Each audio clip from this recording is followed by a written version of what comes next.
Hello students, you all are welcome to the competency based series of class 10th।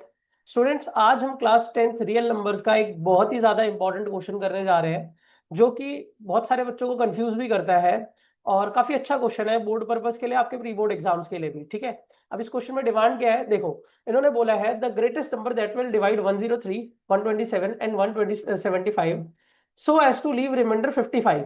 मतलब वो greatest number जो कि इन तीनों number को डिवाइड कर रहा है और डिवाइड करने पे 55 एज ए रिमाइंडर दे रहा है, हर केस में वो नंबर k इंटू टू की पावर 2 से डिनोट किया जा रहा है। k इंटू टू की पावर 2 से डिनोट किया जा रहा है।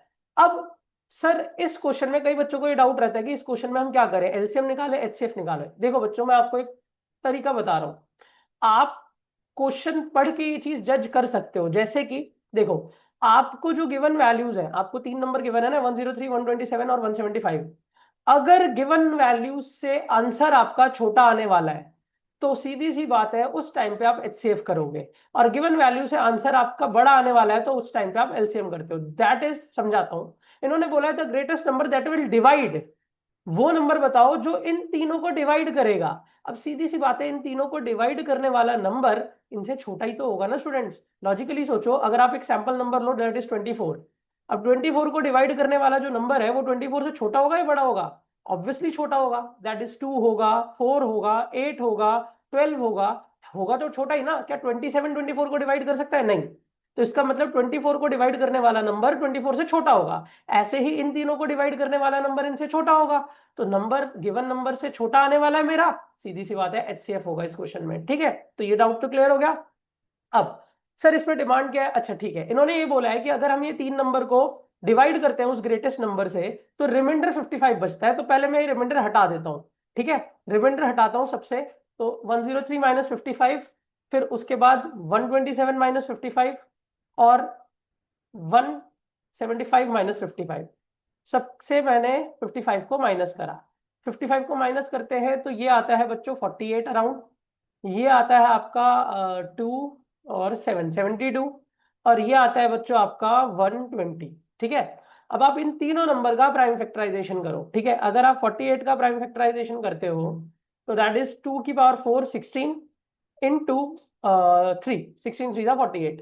नेक्स्ट 72 का अगर आप करते हो बच्चों तो 8 9 से 72 होता है। 8 9 का मतलब 2 की पावर 3 इंटू 3 की पावर 2।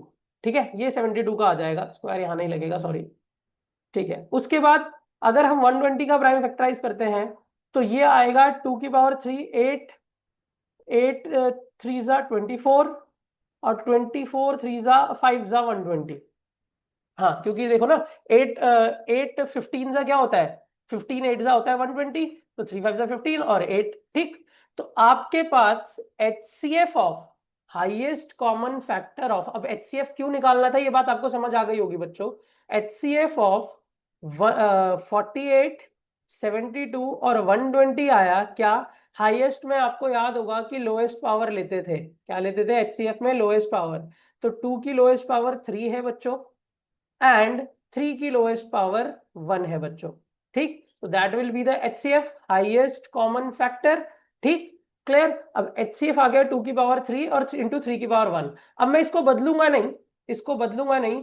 क्यों नहीं बदलूंगा? क्योंकि देखो, सीधी सी बात है, हमारा जो आंसर है, हमारा जो आंसर है वो इसी फॉर्म में है, तो सेम रहने दूंगा। अब इन्होंने बोला था ये जो एचसीएफ है, ये जो आपका एचसीएफ आ रहा है, जो ग्रेटेस्ट नंबर आ रहा है, वो k इंटू टू स्क्वायर की पावर में है। किसमें है? k इंटू टू की स्क्वायर की पावर में। दैट इज 2 का क्यूब इंटू 3 की पावर 1।